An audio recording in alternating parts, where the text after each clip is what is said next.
கொடுங்க. மாண்புமிகு பேரவைத் தலைவர் அவர்களே, இங்கே பேசிய பள்ளிக்கல்வித்துறை அமைச்சர்களும் பொதுப்பணித்துறை அமைச்சர் அவர்களும் மேல்நிலை பள்ளியும் நடுநிலை பள்ளி மட்டும்தான் பேசினார்கள்.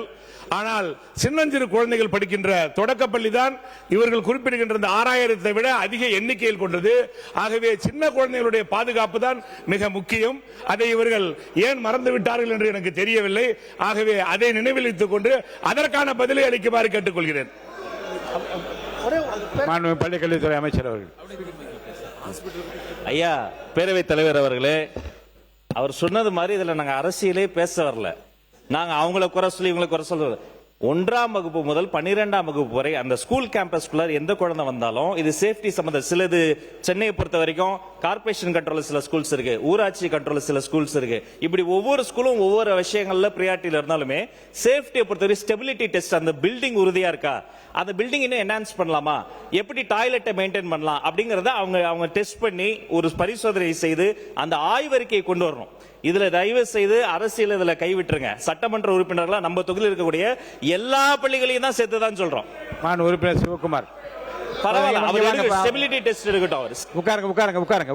உறுப்பினர் சிவகுமார், நீங்க தொடர்ந்து பேசலாமா?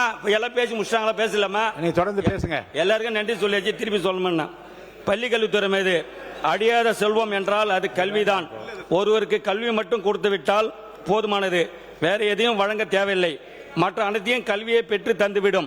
அத்தகையான கல்வி தரமாக வழங்க வேண்டியது அரசின் கடமை. பள்ளி கல்வித்துறைக்கு நடப்பாண்டில் 44,527 கோடி நிதி ஒதுக்கப்பட்டுள்ளது. இதுல சம்பளம் பென்ஷன் மட்டும் 95% போகுது. அப்ப பள்ளி கட்டமைப்பு நீங்க பாத்தீங்கன்னா ஆரம்ப பள்ளியில கழிப்பிட வசதி இல்ல, காம்பவுண்ட் வசதி இல்ல. நடுநிலை பள்ளியில அதோட மோசமா இருக்குது. கிட்டத்தட்ட 95% போயிட்டு 5% நீங்க நிதி வச்சுக்கொண்டு நீங்க கட்டமைப்பை எப்படி சரி பண்ண முடியும்ன்றதை அரசு கவனத்தை கொண்டு வர விரும்புகிறேன். இனி செல்லும் இடமெல்லாம் செய்தி. தந்தி டிவியின் வாட்ஸ்அப் சேனலை ஃபாலோ பண்ணினா செல்ல இருக்கும் இடமெல்லாம் செய்தி.